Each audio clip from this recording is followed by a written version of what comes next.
Bonjour mes chers élèves, j'espère que vous allez bien. Aujourd'hui, on corrigera ensemble la série des exercices.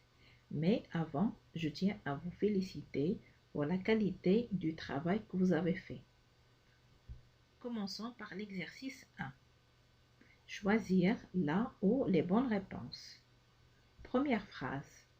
L'œil peut être assimilé à une lentille convergente, une lentille divergente ou une association de deux lentilles convergentes et divergentes. La bonne réponse est une lentille convergente. Deuxième phrase. L'image d'un objet vu par l'œil se forme sur l'iris, la rétine ou la cornée. L'élément qui joue le rôle de l'écran dans l'œil, c'est la rétine. C'est là où se forme l'image. Troisième phrase. Le constituant de l'œil qui joue le rôle d'une lentille convergente est l'iris, la rétine ou le cristallin. Bien sûr, c'est le cristallin. Quatrième phrase. Sur la rétine, l'image d'un objet est renversée, droite ou inclinée. Selon les lois de la propagation rectiligne de la lumière, l'image est renversée. Phrase suivante. Quand l'image d'un objet lointain se forme sur la rétine, la distance focale du cristallin est supérieure à la distance cristallin-rétine ou égale à la distance cristallin-rétine. Pour arriver à la bonne réponse, on observe le schéma suivant. On a les rayons parallèles qui arrivent sur le cristallin. Ils convergent vers F, le foyer. Donc, le foyer se trouve sur la rétine. Donc, la distance est égale à la distance cristallin-rétine. Phrase suivante. Pour corriger la myopie, il faut placer devant l'œil une lentille convergente ou une lentille divergente. Je vous rappelle que la myopie est un défaut où l'image se forme devant la rétine. Donc, pour corriger ce défaut de vision, on utilise une lentille divergente. Phrase suivante. Pour corriger l'hypermétropie, il faut placer devant l'œil une lentille convergente ou une lentille divergente. L'hypermétropie, c'est un défaut opposé de la myopie. Donc, dans ce cas, on utilise une lentille convergente. Huitième phrase.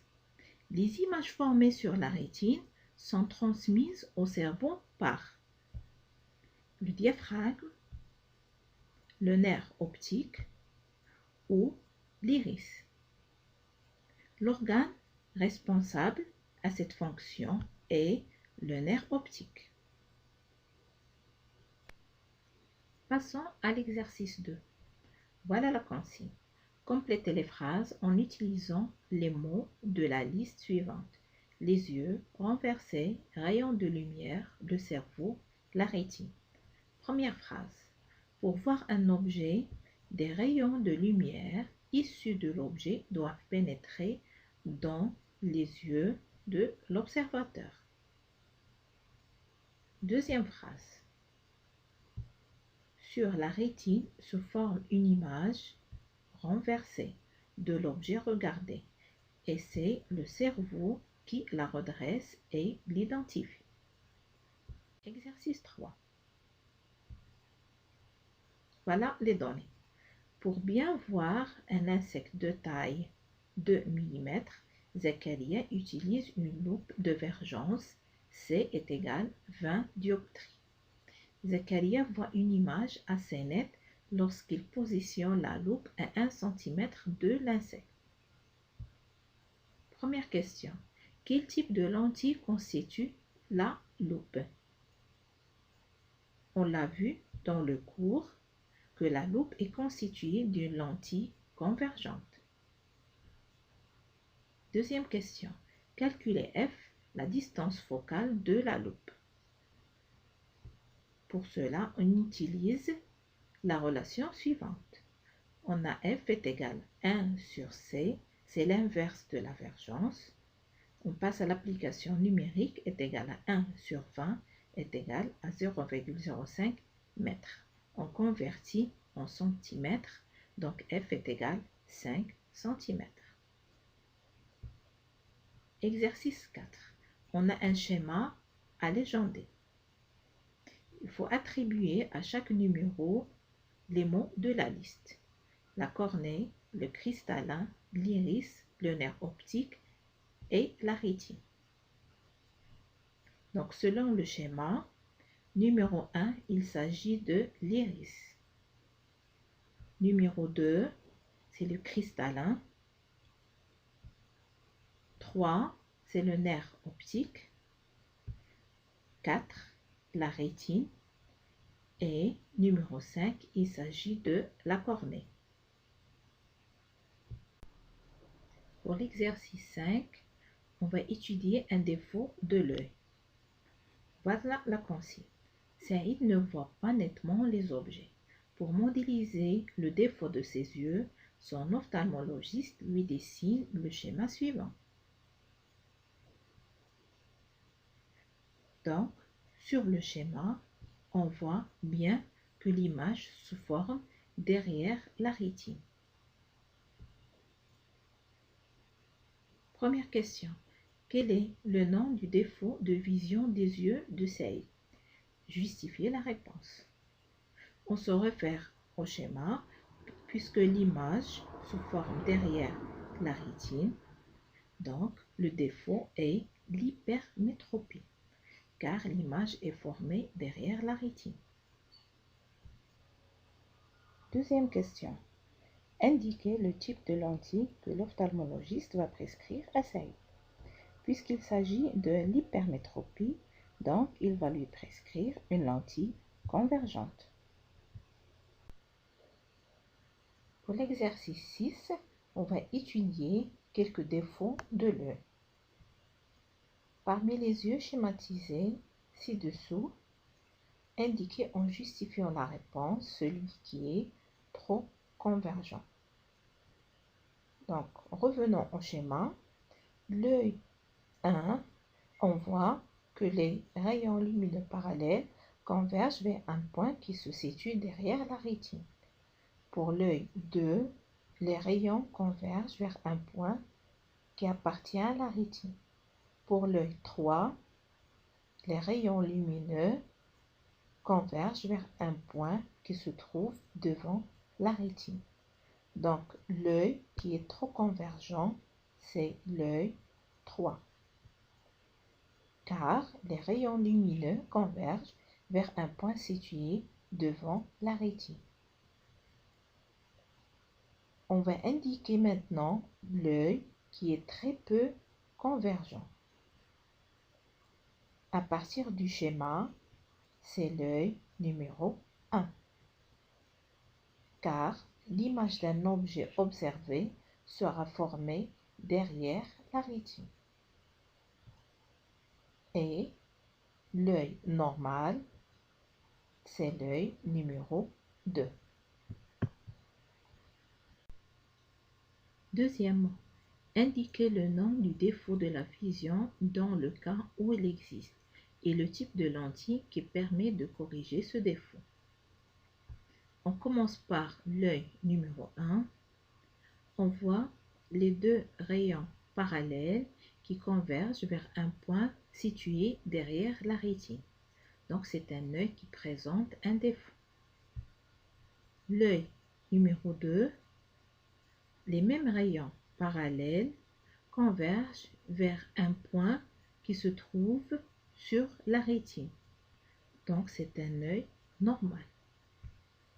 L'œil numéro 3, on a les rayons qui convergent vers un point situé devant la rétine. Donc, c'est un défaut de la vision. Donc, les yeux qui présentent un défaut sont l'œil 1 et 3. On regroupe les réponses sous forme d'un tableau. Pour l'œil numéro 1, le défaut de la vision est l'hypermétropie car l'image sera formée derrière la rétine. Le type de lentille pour le corriger est une lentille convergente. Quant à l'œil numéro 3, le défaut est la myopie car l'image sera formée devant la rétine. Pour le corriger, on utilise une lentille divergente. Quant à l'exercice 7, il s'agit de l'étude de la vue dans différentes conditions. Nous voyons les objets parce que la lumière issue d'eux pénètre dans nos yeux et arrive sur une zone bien précise.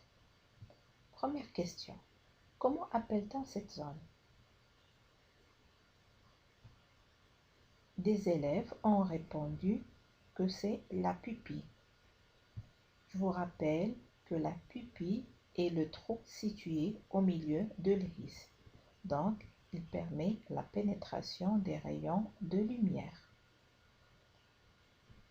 D'autres élèves avaient comme réponse la vitrée. Donc, la vitrée est une substance transparente et gélatineuse qui remplit la cavité oculaire en arrière du cristallin. Donc, pour la zone dont on parle, il s'agit de la rétine qui joue le rôle de l'écran. Deuxième question. Quel constituant de l'œil permet d'adapter la quantité de lumière qui arrive sur cette zone? C'est bien sûr l'iris. Question suivante. Parmi les yeux A et B, quel est celui qui se trouve à l'obscurité et celui qui se trouve au soleil? Il faut justifier la réponse. Commençons par l'œil A. Pour trouver la réponse, on se concentre à l'iris. Donc, à partir de la photo, on voit que l'iris est ouvert. Donc, l'œil A se trouve à l'obscurité, car l'iris est ouvert à son diamètre maximum pour faire entrer un maximum de rayons de lumière.